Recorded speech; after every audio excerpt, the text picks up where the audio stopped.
Ragam acara akan menemani padatnya aktivitas Anda. Palembang siang ini. 92,4 FM Pro 1 RRI Palembang, kanal informasi dan inspirasi. Pendengar, tadi kita sudah ikuti bersama rangkaian Palembang pagi ini bersama rekan saya Dela dan Pili. Dan selanjutnya saya Gaduyanti akan menemani Anda dalam rangkaian Palembang siang ini. Tentunya beragam informasi dan hiburan telah kami siapkan hanya untuk Anda hingga pukul 15 waktu Indonesia Barat nanti. Saat lagi kami akan hadirkan dialog pengarus utamaan gender dan inklusi. Waktunya kita membuka wawasan untuk mendorong kesetaraan serta menghapus stigma dan diskriminasi berbasis gender. Dialog pengarus utamaan gender. Segera Anda dengarkan Dialog Pengarus Utamaan Gender. Dialog Pengarus Utamaan Gender.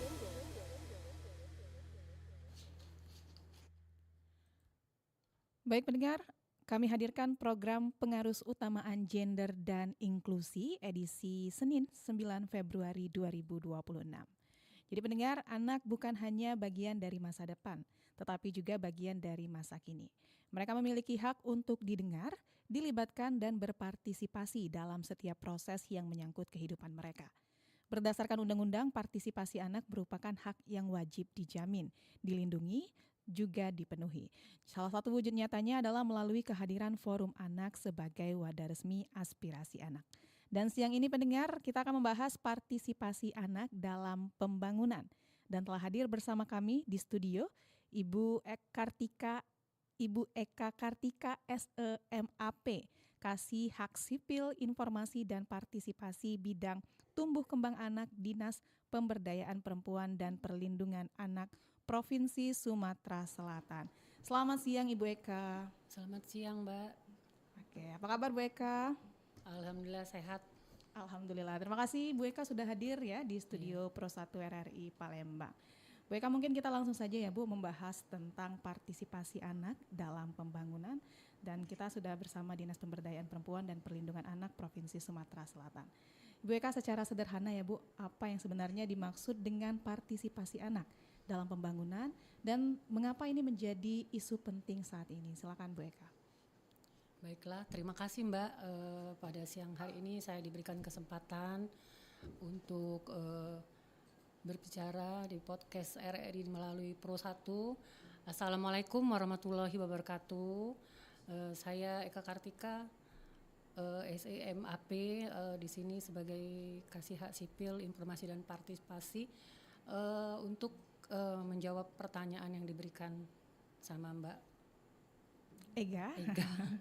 Ya, ini ya Mbak, kalau Dinas Pemberdayaan Perempuan ini kan kita ini ada turunan ya Mbak ya dari Kementerian PPPA, jadi diwajibkan untuk membentuk suatu forum yang forum anak itu di bawah kementerian yang nanti turunannya itu ke provinsi, kabupaten, kota. Nah, jadi diharapkan dengan adanya wadah partisipasi anak ini, anak itu dapat turut serta untuk ikut di dalam pembangunan di Indonesia khususnya. Jadi dengan anak-anak ini bergabung di forum anak, mereka dapat ikut berpartisipasi. Nah, itu melibatkan anak-anak ini yaitu melalui proses pengambilan keputusan tentang sesuatu yang berhubungan dengan anak dan dilaksanakan atas kesadaran, pemahaman, serta kemauan bersama sehingga anak dapat menikmati hasil dan manfaat dari keputusan tersebut.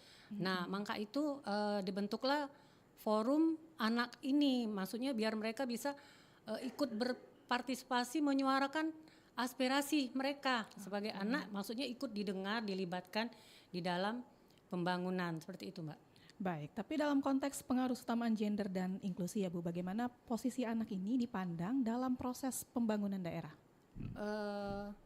Sebenarnya anak-anak ini sudah ikut berpartisipasi Mbak, jadi ada mengikuti musrembang yang dilaksanakan oleh OPD Bapeda, Badan Pembangunan Daerah, itu dengan dilibatkan di rapat-rapat RKPD, terus musyawarah rencana pembangunan tadi yang musrembang.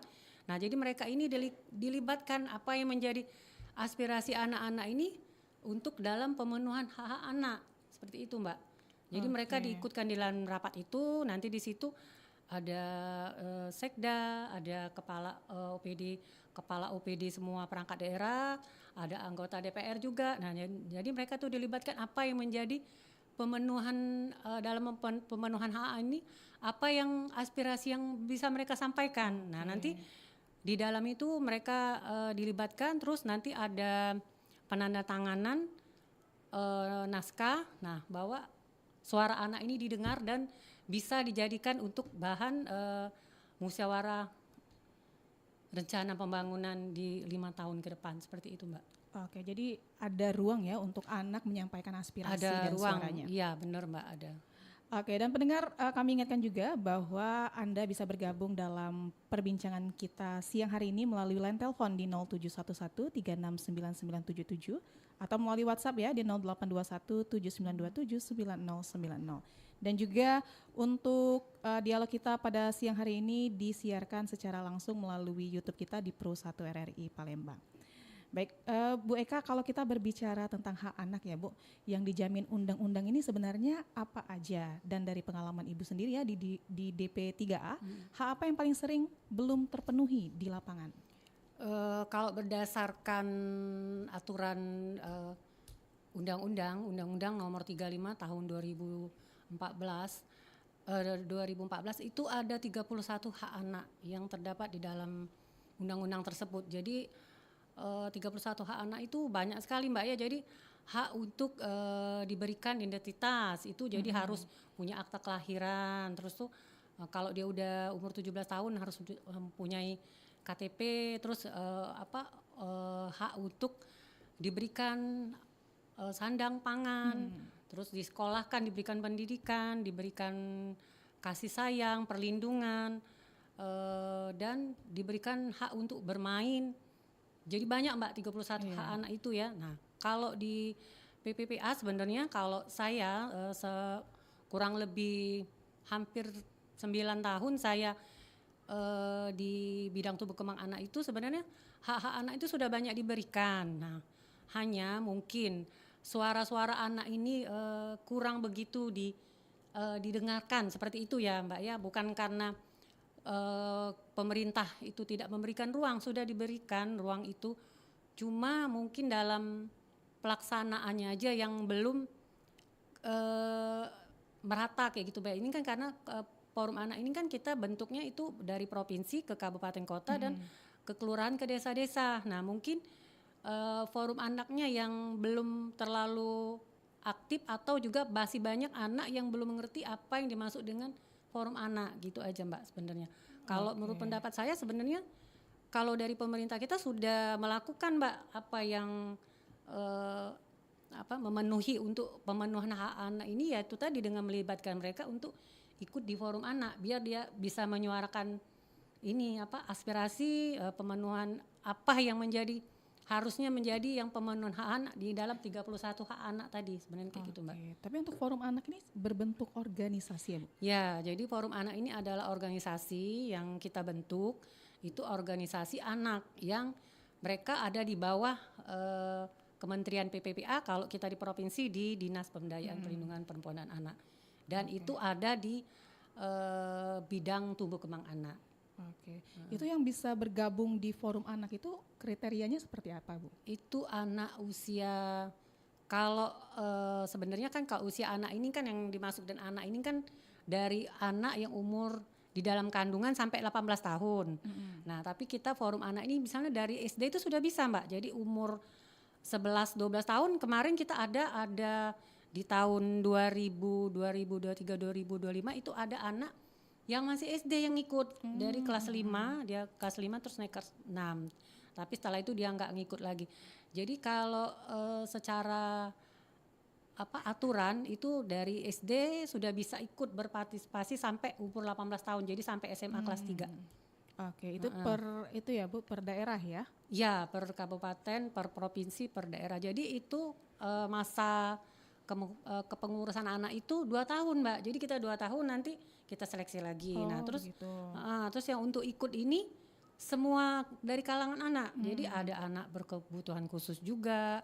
Ini kita juga ada di dalam kepengurusan kita ini ada salah satu anak dari LPKA, Lembaga Pemasyarakat Anak. Ada itu yang di Pak Jo itu. Cuma memang agak sulit ya Mbak ya kita untuk kalau membawa dia keluar gitu ya. Tapi waktu acara Hari Anak, anaknya bisa hadir gitu seperti itu. Jadi memang kita melibatkan semua unsur anak itu dari anak berkebutuhan khusus, anak yang dari SD, SMP, SMA semuanya bisa ikut dan itu melalui pemilihannya itu melalui media sosial. Jadi Instagram bisa juga ke sekolah-sekolah. Terus ada dari misalnya dari kakaknya ini kan sudah selesai misalnya di 2 tahun kan setelah menjadi forum anak dia kan bisa memberikan info kepada teman-temannya nih Dek ikut aja nih organisasi forum anak kan ini mengestafetkan ya ya mengestafetkan maksudnya ini loh ikut kegiatan organisasi forum anak ini lebih bermanfaat kayak gitu kan terus bisa maksudnya menyuarakan aspirasi juga terus memang kita ini ada di naungan di pemerintah kayak gitu Mbak. Oke. Ada istilah kalau forum anak ini berperan sebagai 2P, pelapor dan pelopor ya Bu. Bisa dijelaskan nih Bu, contoh konkretnya ini seperti apa? Oh iya, 2P ini kan pelapor dan pelopor. Jadi seperti ini Mbak. Jadi anak itu harus berani menyuarakan sebagai pelapor ya. Pelapor ini contoh misal nih di sekolah. Kan sekarang ini kan banyak sekali kasus bullying kan. Itu sangat sulit. Saya juga berapa kali pernah memberikan narasumber tentang bullying ini ternyata itu sulit sekali dihapuskan ya. Sepertinya itu sudah menjadi kayak ke tradisi kalau di sekolah-sekolah itu kalau yang kakak kelasnya itu pasti ngebully adik-adiknya. Jadi kalau yang sudah semakin kelasnya tinggi semakin lebih berkuasa seperti itu ya. Kalau di sekolah itu seperti itu. Terus ada yang misalnya ada kelainan ada atau beda apa itu jadi dijadikan bercandaan tapi akhirnya membuli kan seperti itu. Nah, jadi maksud saya dengan ada pelopor ini mereka itu berani berbicara. Jadi di forum anak ini kita menekankan anak-anak itu supaya dia berani untuk berbicara. Jadi seandainya ada temannya yang menyakiti atau berkata-kata yang tidak pantas atau yang menyinggung perasaan atau yang membuat dia tidak nyaman, dia harus berani bicara. Itu tadi jadi dia harus jadi pelapor. Nah, kalau pelopor itu anak ini harus berani speak up ke orang dewasa. Jadi bukan hanya dia menyampaikan misalnya ketidaknyamanannya itu untuk dia berani ngomong, tapi dia juga berani bicara dengan orang tua, dengan orang dewasa. Jadi misalnya dia berani cerita sama orang tua, berani cerita sama guru. Nah, jadi dia jadi sebagai pelopor itu tadi. Karena anak-anak ini kan biasanya kalau diancam, diintimidasi kan dia nggak berani ngomong kan. Awas ya kalau ngomong-ngomong. Nah, seperti itu. Nah, itu kita harus dengan adanya forum anak ini kita menekankan anak-anak itu harus jadi berani itu Mbak untuk jadi sebagai pelopor dan pelapor tadi menekankan seperti itu. Ya jadi anak-anak harus speak up juga ya Bu speak up, terkait permasalahan-permasalahan. Jangan dipendam karena memang biasanya yang nggak berani ngomong ini yang akan diintimidasi terus kan. Nah seperti itu Mbak.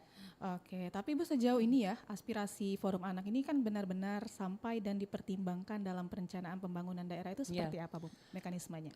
Mekanismenya kalau mereka ini biasanya dilibatkan itu tadi di dalam rapat, diajak ikut musrembang, terus RKPD. Ini kemarin ada di bulan Januari kemarin mereka juga ikut dari forum anak, ketua dan pengurusnya ikut RKPD. Nah, jadi itu tadi suara-suara mereka tuh didengarkan. Nah, apa yang menjadi aspirasi mereka? Ya itu tadi mungkin salah satunya bullying, terus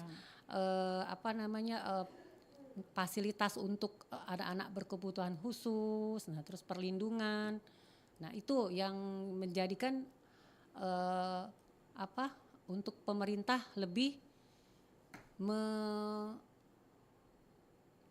menggencarkan ya untuk pemenuhan anak itu Mbak. Oke, baik. Tapi kalau kondisi partisipasi anak di Sumatera Selatan saat ini ya Bu, apakah sudah merata antara laki-laki, perempuan dan juga anak-anak berkebutuhan khusus? Sebenarnya sudah Mbak. Kalau saya melihat ini ya untuk gender ya Mbak ya, maksud Mbak ya, untuk antara laki-laki dan perempuan itu sebenarnya justru malah di forum anak kita provinsi itu banyak cewek Mbak daripada cowoknya. Jadi cowok ini cuma ada 3, nah mungkin kita ada 40 anak itu ada 17 kabupaten kota. Jadi kita di provinsi itu melibatkan 17 kabupaten kota juga Mbak di dalam SK kita itu. Nah SK itu ditandatangani oleh Pak Gubernur. Nah di dalam SK itu 17 kabupaten kota itu kita libatkan, dimasukkan di dalam kepengurusan itu.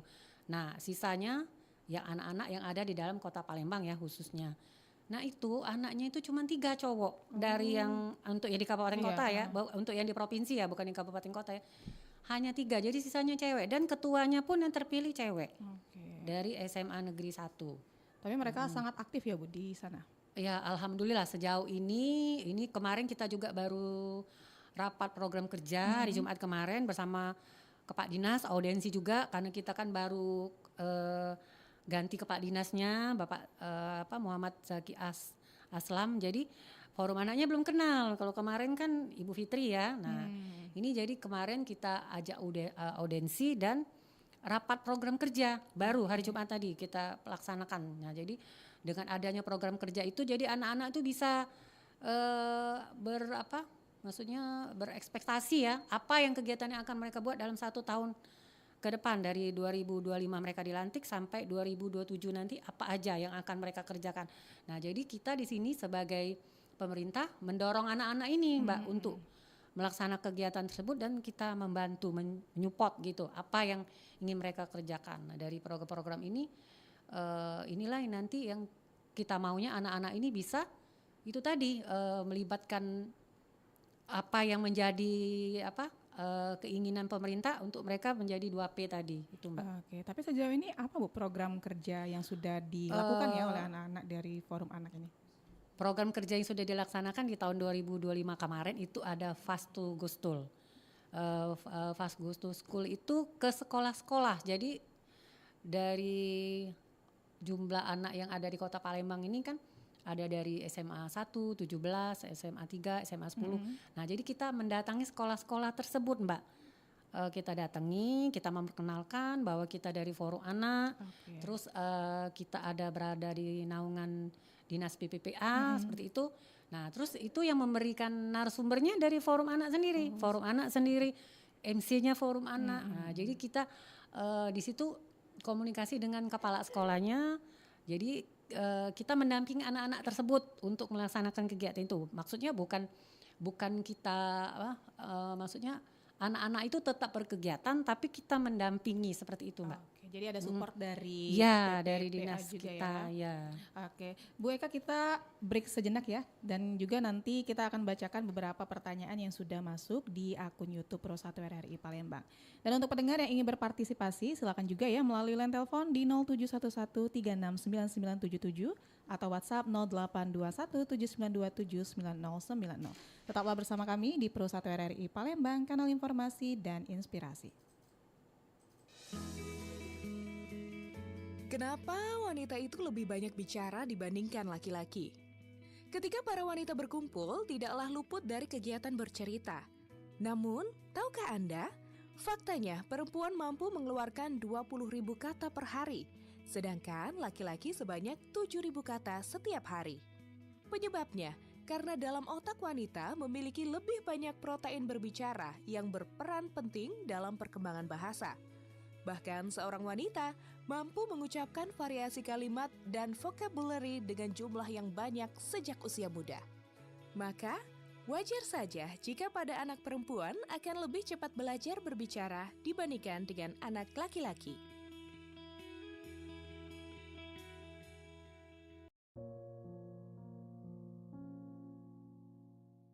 Aku ingin sekali mendapatkan perlakuan yang sama seperti Kak Rudi. Ayah selalu mendukung pendidikannya, sedangkan aku dilarang melanjutkan kuliah. Rudi, setelah ini kamu lanjut studi Ayah S3 selalu ya? bilang, aku anak perempuan yang ujung-ujungnya hanya akan menjadi seorang istri dan mengurus rumah tangga. Padahal, aku ingin sekali menggapai cita-citaku. Rudi, ayah sudah belikan kamu laptop, mobil. Ayah juga dan selalu lain-lain. memberikan apa yang Semua Kak Rudi atas perlu nama dan kamu. inginkan. Sedangkan aku tidak.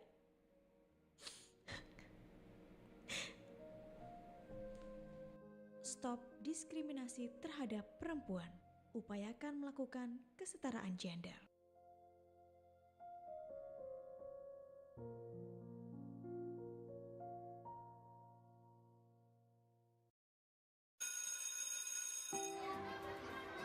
Teman-teman bahagia sekali pulang sekolah.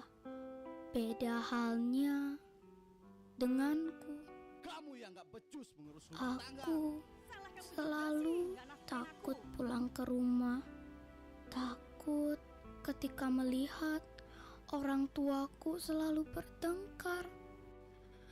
Ayah selalu marah dan memukul ibu. Aku juga sering dibentaknya. Aku berharap aku tidak pulang ke rumah.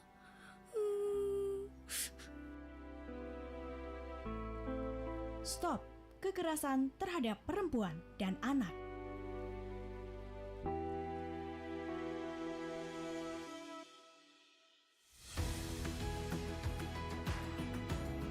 Dialog Pengarus Utama Gender.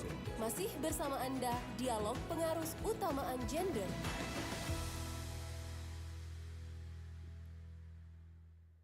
Masih bersama kami pendengar di Pro 1 RRI Palembang, kanal informasi dan inspirasi, masih dalam dialog pengarus utamaan gender dan inklusi, membahas tentang partisipasi anak dalam pembangunan bersama narasumber kita Eka Kartika, SEMAP, Kasih Hak Sipil, Informasi dan Partisipasi Bidang Tumbuh Kembang Anak Dinas Pemberdayaan Perempuan dan Perlindungan Anak Provinsi Sumatera Selatan. Dan pendengar, kami masih mengajak Anda ya untuk bergabung, silakan melalui line telepon di 369977 atau WhatsApp di 082179279090. Dan Bu Eka, ini kita sudah ada beberapa pertanyaan dari YouTube, saya izin bacakan terlebih dahulu ya Ibu. Dari Fariha Josman, halo, mau tanya, apa manfaat nyata yang bisa dirasakan anak-anak setelah terlibat aktif dalam forum anak? Silakan Bu Eka. Baik, terima kasih pertanyaannya. Manfaat forum anak sebenarnya mereka bisa belajar untuk belajar berani ya. Kalau saya menilainya berani untuk berdiskusi, terus belajar berorganisasi, terus belajar public speaking, gimana untuk berbicara berhadapan dengan orang banyak. Kalau menurut pendapat saya seperti itu ya, dengan ikut organisasi forum anak ini. Dan manfaatnya anak-anak itu bisa mengenal pejabat-pejabat daerah yang ada di misalnya di provinsi, di kabupaten atau di kota. Dan forum anak ini bukan organisasi anak-anak yang pada umumnya ya, karena ini mereka ini organisasi yang di bawah naungan pemerintah. Jadi memang kita sangat mengawasi apa yang menjadi kegiatan-kegiatan mereka, dan kita juga memberikan dorongan untuk anak itu selalu aktif seperti itu, karena memang sebenarnya anak-anak ini kan pada sekolah semua nih, rata-rata yang ikut ini anak-anak yang berprestasi semua. Jadi rata-rata anak-anak yang aktif di OSIS dan ada yang ketua OSIS juga. Jadi mereka memang sibuk. Jadi disitulah kita bisa melihat kemampuan seorang anak itu, dia membagi waktunya antara dia sekolah, antara dia berkegiatan, dan membagi juga untuk ikut berpartisipasi di dalam forum anak ini. Kalau menurut saya seperti itu. Jadi banyak sekali manfaatnya kalau ikut di forum anak. Jadi bisa kenal dengan para pejabat seperti itu kan, terus bisa dilibatkan di kegiatan-kegiatan yang ada berkaitan dengan kegiatan forum anak di Dinas PPPA khususnya. Seperti itu, Mbak. Jadi anak-anak bisa menambah relasi ya, relasi, Bu? Berteman, terus ruang lingkupnya lebih besar karena ini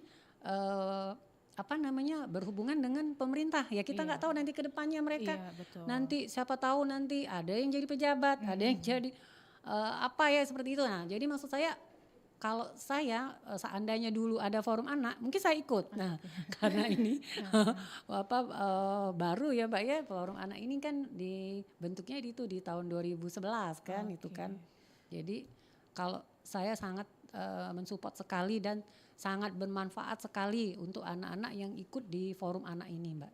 Oke, itu jadi untuk bergabung itu ada masa-masa khusus nggak sih Bu? Ya, jadi untuk saat ini forum anak itu kan kita masa kepengurusannya itu kan 2 tahun. Dan itu kemarin sudah dilantik dan dikukuhkan itu di 2025 di bulan September lalu.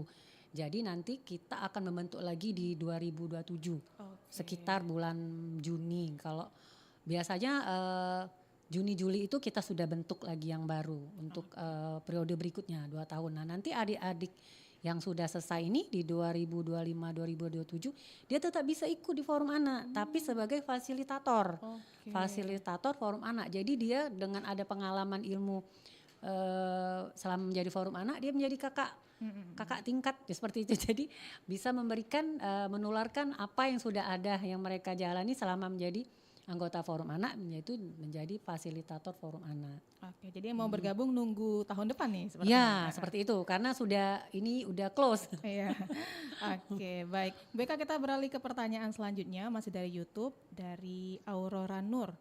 Ibu, di era digital dan media sosial seperti sekarang, bagaimana anak bisa berpartisipasi secara positif tanpa melanggar aturan atau membahayakan diri sendiri? Kalau menurut saya itu balik ke anaknya masing-masing ya. Jadi sebenarnya peran orang tua itu di rumah sangat penting kalau menurut saya ya. Jadi anak yang biasanya yang di rumahnya diperhatiin, kasih sayangnya cukup, baik dari ibu, dari bapaknya atau dari saudara-saudaranya, insya Allah anak itu nggak bakalan ini ya, di luar tuh nggak bakalan macam-macam kalau menurut pendapat saya ya, dari berdasarkan pengalaman saya sendiri. Jadi kasih sayang orang tua itu, peran keluarga itu sangat penting di dalam membentuk karakter anak itu sendiri. Nah, jadi kalau dia dari orang tuanya udah diatur kalau pakai HP di jam sekian kalau dia masih sekolah, terus nanti bisanya di Sabtu Minggu, insya Allah anaknya nggak akan melenceng seperti itu. Tapi itu tadi peran orang tua itu juga sangat-sangat penting untuk pertumbuhan kembang anak. Kalau menurut pendapat saya seperti itu karena banyak sekali anak-anak sekarang itu tadi karena kurangnya pengawasan orang tua jadi mereka menggunakan gadget itu sesuka hati ya, apalagi kemarin semenjak kita kena COVID itu kan jadi anak-anak mempunyai HP sendiri ya, SD gitu ya. Kalau dulu kan sebenarnya bisa menggunakan HP itu biasanya sudah SMP sampai SMA ke atas kan. Nah, tapi sekarang karena pengaruh COVID kemarin jadi anak-anak SD sudah terbiasa pegang gadget juga ya, Mbak ya. Itu pengaruhnya sebenarnya itu salah satu dari pengaruh dari kita kena ini kemarin ya, imbas dari corona. Nah, tapi tetap kebijaksanaan orang tua lah dalam memberikan fasilitas handphone untuk anak itu tadi, maksudnya dibatasin waktunya. Kalau pada saat belajar dia nggak boleh pegang HP. Pada saat hari libur boleh diberikan HP. Jadi insya Allah anak itu nggak bakalan lah Mbak dia buka-buka yang macam-macam. Dan memang kalau kita dari Kementerian PPPA itu jadi memang ada seperti YouTube juga. Jadi dia tuh memang untuk isinya tuh tentang anak-anak seperti itu Mbak. Untuk edukasi ya. Edukasi. Nah jadi memang di blog. Jadi di blog ada situs-situs yang memang nggak bisa dibuka untuk anak-anak. Nah seperti itu juga harusnya orang tuanya lebih maksud saya lebih bijaksana memberikan fasilitas untuk anaknya handphone itu seperti itu. Oke, baik. Jadi untuk era digital ini perlu peran keluarga dan orang tua. Jadi untuk bisa memfilter ya konten-konten yang bisa dinikmati oleh anak-anak mereka. Dan ini masih ada pertanyaan ya Ibu Eka dari Ismakim. Izin bertanya Bu, bagaimana DPPPA memaknai hak anak atas perlindungan di ruang digital? Kemudian bantu jelaskan Bu, hak anak apa saja yang paling rentan dilanggar di era digital saat ini? Masih tentang era digital nih Bu. Kalau menurut pendapat saya ini hal-hal yang masih dilanggar oleh anak-anak ini tadi mungkin penggunaan HP ini tadi ya seharusnya di jam-jam sekolah nggak bisa digunakan, tapi karena sekarang ini sekolah-sekolah juga sudah membolehkan anak-anaknya membawa HP. Jadi untuk pelajaran-pelajaran itu kadang diberikan lewat HP, lewat ini. Jadi itu juga yang jadi penyebabnya kurangnya filter itu tadi. Nah, terus kalau peran orang tua itu tadi sangat ini sekali Mbak, sama guru-gurunya juga sebenarnya. Cuma karena anak-anak sekarang saya lihat sudah harus punya iPad, sudah ini ya. Jadi ini juga Mbak, tetap kita orang tua itu yang pendampingan terhadap anaknya. Kalau saya sih menilainya seperti itu aja. Dari peran orang tua itu sangat penting sekali untuk membatasi anak untuk membuka HP, maksudnya yang bukan di jam pelajaran sekolah, seperti itu Mbak. Oke, baik. Dan masih ada pertanyaan lagi ya Bu dari Mutiara Alda. Apa peran sekolah dan guru dalam mendorong siswa agar berani berpendapat dan aktif berpartisipasi? Kalau menurut pendapat saya itu harusnya anak-anak ini kan memang nggak semua anak berani ya Mbak ya, Iya, untuk maksudnya menyuarakan aspirasi atau berani untuk ngomong. Nggak seluruh anak, karena memang ada anak yang memang dia berani, ada yang nggak berani. Jadi kalau menurut pendapat saya, gurunya itu harusnya dia mempelajari karakter anaknya. Misalnya dia wali kelas, nah dia dari jumlah anak di dalam kelas itu dia harus bisa memahami karakter anak-anaknya di dalam kelas itu. Jadi dia mendorong. Kalau ini ya pengalaman saya, anak saya kebenaran kemarin sekolah di Al Furqon, itu SMP sama SMA itu kan di SMA Al Furqon, SMP Al Furqon juga. Itu anaknya itu harus mempunyai prestasi. Jadi anaknya harus bisa hafal. Kalau di sana kan lebih menekankan hafal satu ayat dalam ini ya Al-Qur'an ya. Nah, jadi anaknya itu disuruh hafal, karena memang tidak semua anak yang berani kan, ada yang mungkin hafalannya agak susah atau gimana. Tapi gurunya itu diwajibkan, jadi anaknya itu kalau dia nggak hafal, dia nanti nggak dikasih sertifikat seperti itu Mbak. Nah, jadi gurunya itu menekankan kamu harus hafal ini, juz ini kamu harus hafal, juz ini. Jadi seluruh anak itu disuruh ikut hafal semua. Jadi alhamdulillah dalam satu kelas itu ada yang hafal juz ini, ada yang hafal juz ini. Jadi bisa semua Mbak. Nah, jadi saya melihat di Al Furqon itu cara penerapan pendidikannya dia memberikan support kepada anak itu untuk berani. Nah, dan memberikan reward dengan memberikan sertifikat itu. Nah, sertifikat jadi anaknya dia bisa hafal ini juz ini, misalnya ayat ini, ya seperti itu Mbak kalau saya lihat. Jadi seluruh anak itu ada sertifikat semua. Jadi saya juga bingung. Baru sekali ini kata saya ada sekolah yang anaknya dalam satu kelas itu bisa semua seperti itu. Karena kan kalau saya sekolah itu biasanya kalau itu yang menonjol yang itu aja gurunya yang itu aja gitu. Ini enggak seluruh diberikan kesempatan reward seperti itu Mbak. Oke, jadi anak juga perlu motivasi ya Motivasi Bu? Ya, maksudnya dorongan dari kita sebagai orang tua atau guru dan untuk menyupport anak ini. Karena tidak semua anak itu punya keberanian seperti itu. Ya, makanya tadi ada bullying itu kan karena kan seperti itu kan. Tidak semua anak itu ada yang mempunyai sifat yang berani, ada yang penakut seperti itu, ada yang tidak percaya diri seperti itu. Baik, Bu Eka, kita tahu ya permasalahan pada anak ini sangat beragam, mulai dari pendidikan, kekerasan, hingga persoalan sosial lainnya. Pertanyaannya ya Bu, bagaimana peran dan langkah strategis dari DPPPA ini sendiri ya dalam menangani berbagai persoalan tersebut secara terpadu khususnya di daerah?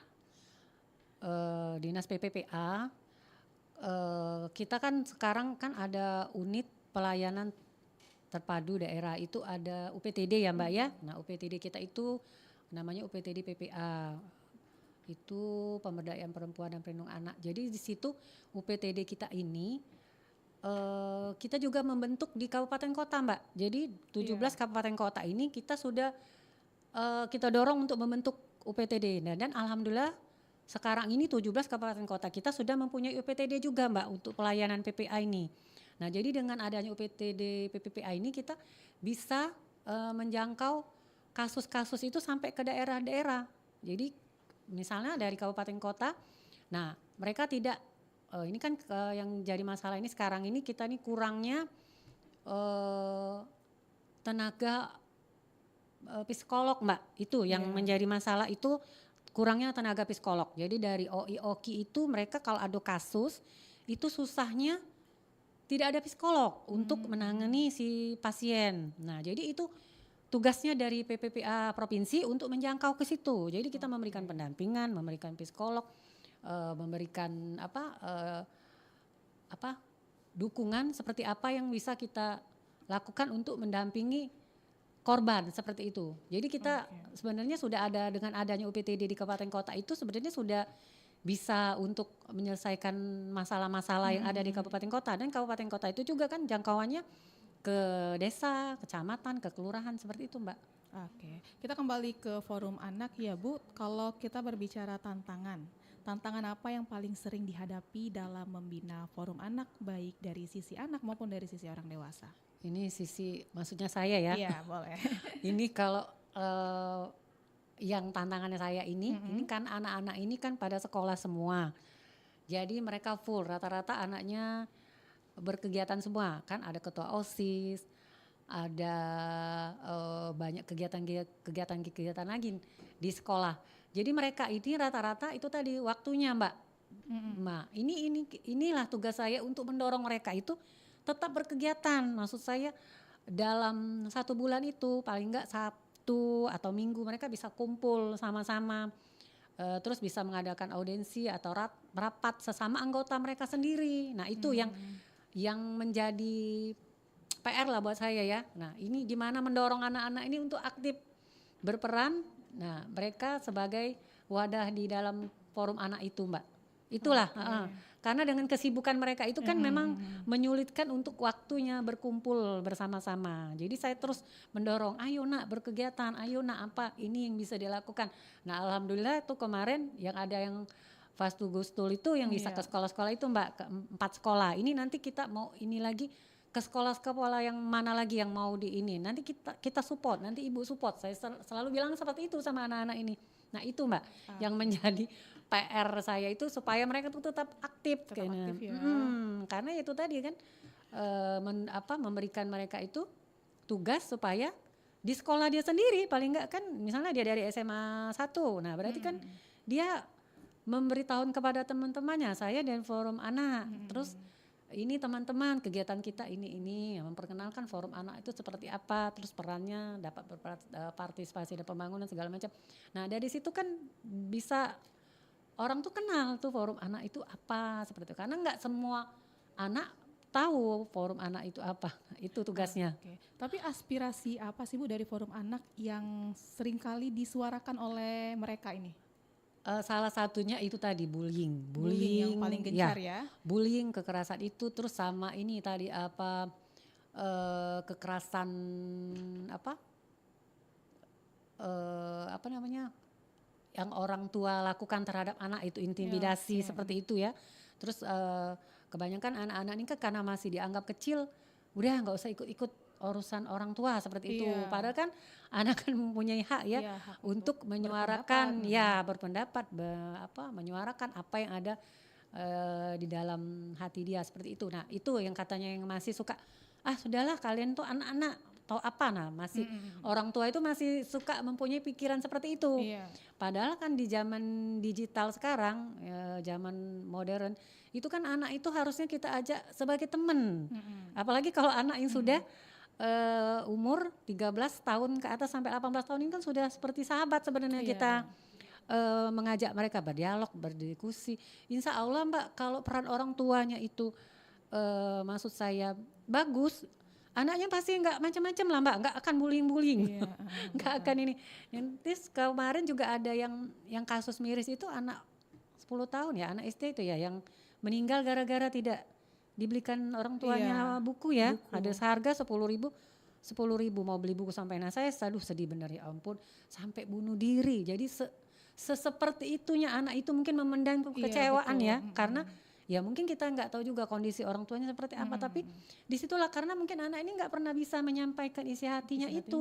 Jadi dan dia merasa kecil ya di antara lingkungannya. Di kecil lingkungannya itu. Nah, itulah yang perlu harusnya itu tadi peran orang tua, guru. Nah, seperti itu, Mbak. Tapi memang kita nggak bisa juga dari lingkungan itu memang benar-benar mempengaruhi, Mbak. Itu untuk masa depan anak itu benar-benar lingkungan, terutama orang tua dan keluarga. Itu kalau saya ngelihat. Oke, kalau dari forum anak ada edukasi atau sosialisasi enggak sih Bu tentang anti bullying ini? Ada.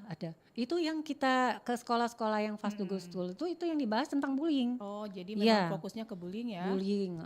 Jadi sasarannya ke murid-murid yang ada ke murid-murid, memperkenalkan forum anak dan itu tadi bullying. Ya itu tadi maksudnya 2P tadi, Mbak, harus menjadi pelapor dan pelopor tadi untuk bullying karena kasus bullying ini nomor 1. Kalau untuk anak-anak di sekolah ya. Nah, kalau di luar konteks itu yang kekerasan segala macam itu kan di luar dari ini ya. Nah, tapi bullying itu sebenarnya kekerasan juga itu kan. Verbal dan non-verbal. Non-verbal dan ada yang fisik juga kan kadang kan sampai ke situ. Oke, tapi menurut Ibu sendiri ya, apa yang perlu diubah dari cara pandang orang dewasa agar anak ini bisa benar-benar dianggap bukan sebagai objek, jadi bisa menyampaikan pendapatnya seperti yang Ibu jelaskan tadi? Jadi kita juga ada sosialisasi, jadi kita ada di tahun 2024 kemarin kita ada juga sosialisasi untuk orang tua, Mbak. Jadi orang tua, ibu-ibu itu kita undang di kalangan masyarakat untuk ngikutin ini biar disosialisasiin bagaimana mereka ini sebagai orang tua harus berperan terhadap anaknya, maksudnya memberikan kesempatan anak untuk berbicara, bersuara, maksudnya jangan mengintimidasi anak seperti itu. Kita kemarin ada sosialisasinya itu di tahun 2024. Mengundang orang tua bagaimana mereka parenting lah untuk orang tuanya untuk memperlakukan anak-anaknya yang di umur 13 sampai 18 tahun. Bukan anak-anak lagi, maksudnya yang kalau 12 tahun ke bawah itu kan memang masih anak-anak, masih bisa kita. Nak kamu ini masih ya nurut ya. Tapi kalau sudah 13 sampai 18 tahun tuh anaknya sudah beda, dia sudah pikiran sudah beda, cara ininya juga beda. Jadi itu tadi mengajak parenting ibu-ibu itu memperlakukan anak-anaknya seperti apa. Ada kita kemarin sosialisasi, Mbak, di tahun 2024. Jadi cara komunikasi orang tua sama anak ya. Memperlakukan anaknya itu seperti apa gitu. Oke, baik. Ibu, untuk kedepannya penguatan apa yang akan dilakukan oleh Dinas PPPA ini sendiri ya Bu, agar forum anak ini semakin aktif dan bisa lebih berdampak? Kemarin dari hasil pembahasan audiensi kita dengan kepala dinas, jadi kita menginginkan anak-anak ini untuk memberikan, maksudnya aktif di sekolahnya dulu, dari sekolahnya yaitu tadi dengan Fastugustul itu salah satunya, terus melalui ini guru bimbingan konseling atau melalui guru kesiswaan. Melalui gurunya aja dulu, jadi maksudnya untuk memperkenalkan forum anak, terus mengadakan kegiatan yang positif, misalnya pas pada saat jam istirahat, ya, teman-temannya dikumpulin. Nah seperti itu kemarin ini saran dari Kadis kita kan, maksudnya dari sekolahnya dulu tuh untuk memperkenalkan forum anak ini. Nah terus tujuan dari forum anak, terus 2P tadi, nah maksudnya nggak usah jauh-jauh dulu deh, di sekolahannya aja dulu. Seperti itu, nanti dibikin laporan, itu permintaan dari Kepala Dinas kemarin. Jadi kegiatan kalian itu nanti difoto, divideoin, nah ini laporan. Nah saya mau melihat gimana katanya dampaknya nanti kalau di sekolah itu kita melibatkan guru-gurunya langsung. Tapi maksudnya bukan seremonial ya Mbak, maksudnya mereka aja sesama mereka dulu seperti itu. Nah dengan guru BK atau guru kesiswaan seperti itu permintaan dari Kepala Dinas. Jadi saya pikir memang dari anaknya dulu ya, dari yang anaknya yang terlibat di dalam forum anak itu dulu. Nah, untuk mengaktifkan forum anak ini seperti itu. Oke, baik. Mungkin pertanyaan terakhir ya Ibu ya untuk perbincangan kita siang hari ini. Apa harapan dan pesan terakhir untuk anak-anak di Sumatera Selatan agar berani menyuarakan pendapatnya secara positif? Baiklah anak-anak di seluruh Sumatera Selatan, saya berharap kalian harus berani menyuarakan aspirasi yang positif kepada siapapun itu, baik orang tua, guru atau siapapun yang kalau membuat kalian nggak nyaman. Jadi harus berani, maksud saya seandainya kalian ada misalnya diintimidasi atau diperlakukan dengan tidak baik atau tidak menyenangkan, jangan diam. Jadi harus speak up, berani. Terus jika kalian misalnya tidak berani ngomong dengan orang tua karena mungkin takut dimarah atau gimana, bisa bicara dengan guru. Kalau misal pun dengan guru nggak bisa curhat dengan temannya atau siapapun. Atau memang kalau nggak berani ngelapor aja ke Dinas PPPA, ke UPTD kita ada untuk konseling itu ke psikolog. Jadi ada beberapa anak itu dia nggak takut ngomong sama orang tuanya, takut sama gurunya, dia datang ke kantor. Jadi dia konseling dengan kita di kantor, ada psikolog kita yang bisa memberikan solusi jika ada masalah.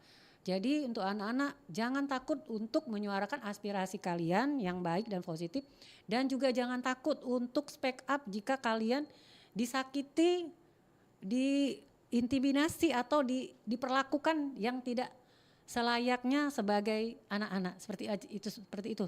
Jadi jangan takut ya, pokoknya nanti pemerintah Dinas PPPA itu akan mensupport sekali kalian yang berani-berani speak up itu. Jadi insya Allah kalau ada laporan-laporan itu akan kita tanggapin dan akan maksudnya diselesaikan Mbak itu permasalahan, karena banyak sekali itu kasus-kasus bullying, kasus-kasus yang anak-anak itu menjadi korban dari kekerasan orang dewasa seperti itu. Dan sesama anak-anak pun banyak juga itu bullying itu, bukan orang dewasa aja, sesama anak juga banyak sekali.